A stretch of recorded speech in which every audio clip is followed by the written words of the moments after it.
Hi, this is Meredith And this is Doug. for This Place, here to discuss Okay. the disability accessibility of Kings Island. We went for the Great Pumpkin Fest, which is something they do every fall, and for their new attractions around Halloween. Yeah, so Halloween lets preteens go through some of the haunted houses without people jumping up and scaring them, and with a not so scary theming or acting, I guess you could say. Yes, we were only able to go through one, but it was kind of like an escape room in 10 minutes. Yeah, they kind of gave you a sheet, and you had to find hidden items throughout the area. You could tell where the scares are for like when the adults go through, but they were hidden if they were too scary of an items. They had a black sheet over them. And the Great Pumpkin Fest is kind of like a pumpkin patch at Kings Island. So that is what we did, and we rode a couple rides. We should let you know that Kings Island is actually one of our most favorite places to go as a family. Yeah, we seem to go every year with both girls and spend a lot of time, as much as we can there. So we have a lot we could tell you about Kings Island, but we are going to try to keep it to 10 minutes. So let's dive right in. We want to tell you first about their disability pass that they have. So once you enter the park, you're going to go to the right to guest relations, where you're going to ask for a disability pass or the green sheet. So there are two different versions of the green sheet. When you go in, they're going to ask you a few questions to determine which one is the best one for you. Some questions they're going to ask you are, 1, why do you need the green sheet? For us, we always need the green sheet because wheelchairs don't fit through most lines. Then, if it's a mobility issue, such as it is with us, they're going to ask you, can the person in the wheelchair brace with their hands or their arms? Can the person in the wheelchair brace with their legs? Can they sit independently? And depending on your answers to those questions, your person in the wheelchair will be able to ride only certain rides. So Lily can ride most of the rides as long as she's tall enough. Sierra cannot ride hardly any rides. Now, if you have a child or an adult with autism, or they can't wait, or they have get real anxious if they're standing in lines, you can get a plan your day, which they will give you the average wait time for the day, and you'll just basically fill out the rides you want to ride, and you go back to those rides at the time. Now, you have to go to the rides first to get them to fill it out, but then you can just have your whole day planned from the beginning. Also, you should know that if you're an amputee, have a prosthetic, or wear braces of any kind, say on your hands or on your legs, you will also be restricted from certain rides. So now that you know about the green sheet, let's talk about mobility accessibility in the rest of the park. All right, so for the most part, the park is pretty flat, and all of the areas are maintained very well. There's not a lot of potholes or dips. That's going to be surprising. There's a few hills, but for the most part, you're going to be able to get around the park without a lot of issues. But the park is very large. Also, most rides are accessible, and there's an accessible entrance either through the exit or through a separate entrance.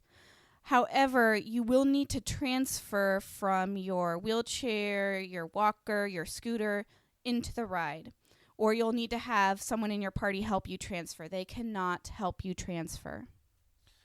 And also, there are no adult changing tables, so you will have to go to first aid. There are two, one located towards the kiddie area and one in the water park. Also, you should know that for the shows, some shows have dedicated seating for wheelchairs, but only one wheelchair can sit there. So if you have two people in wheelchairs, then you won't be able to sit together. Also, some shows are just outside, and you kind of got to jockey for best view. So for mobility, I'd probably give it a 4. Yeah, I'm going to go with a 4 also. The park is well thought out for mobility issues. So moving on to being blind or visually impaired, you should know, as with all establishments, they follow ADA guidelines, which means your service animal is welcomed. However, they request that your service animal be harnessed. And your service animal cannot go on rides with you, and you cannot leave them with an attendant at the park. Someone in your party must stay with your service animal if you go on a ride. They also have dedicated areas for your animal to use the restroom, located by the stunt track roller coaster. There's a little restroom area by there. So, for blind and visually impaired, I'd probably give it a 4. Yeah, 4. They are considerate for what your needs are. Though you probably would request more places for your service animal to relieve themselves. Yeah.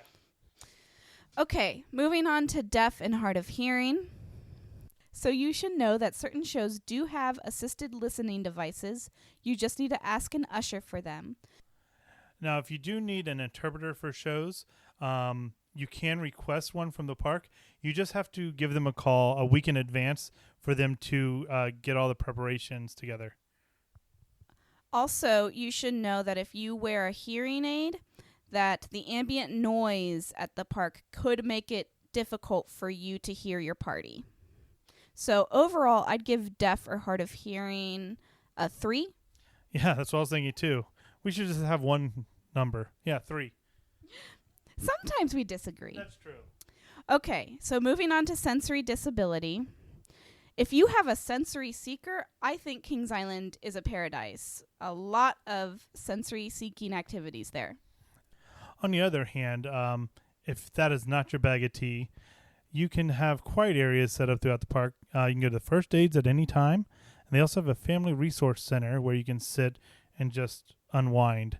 Some of the restaurants can be quieter if you go on off times when there are not a lot of people eating at them. Also, if you or someone in your party has a difficult time with certain surfaces or certain textures, know that certain restraints might also be an issue for you. For example, the bumper car restraints have to go over the head and under one arm. And I know even for me, who's not that sensitive, finds that really uncomfortable. So overall, I'd give sensory a 3. Yeah, I was thinking 3 too. Okay. Moving on, medical concerns. So we've already talked about how it's a big area and you should plan for that. But also they have 2 first aids, and those first aids have ambulances. So if you have an issue out in the park, they can come and get you. Yeah, just let any cast member, that's Disney, but anyone around you that work for the park know that you're having trouble, and they will call first aid. And they do have nursing on staff and EMTs.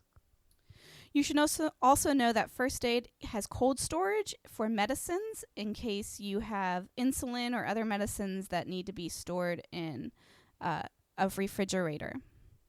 And make sure you keep an eye on the weather, because if you don't like the heat or don't like to be rained on, you are outdoors most of the time for the park. Finally, you should know that if you have food allergies, allergy information is not listed on menus, but you can go to guest relations there at the front of the park and get a list of allergy foods. So that way you'll be prepared for your day.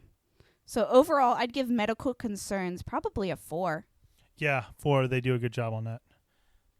Overall, 5, because I just love Kings Island. The park gets a 5. I think for medical concerns, I'm giving it a 4. Overall 4.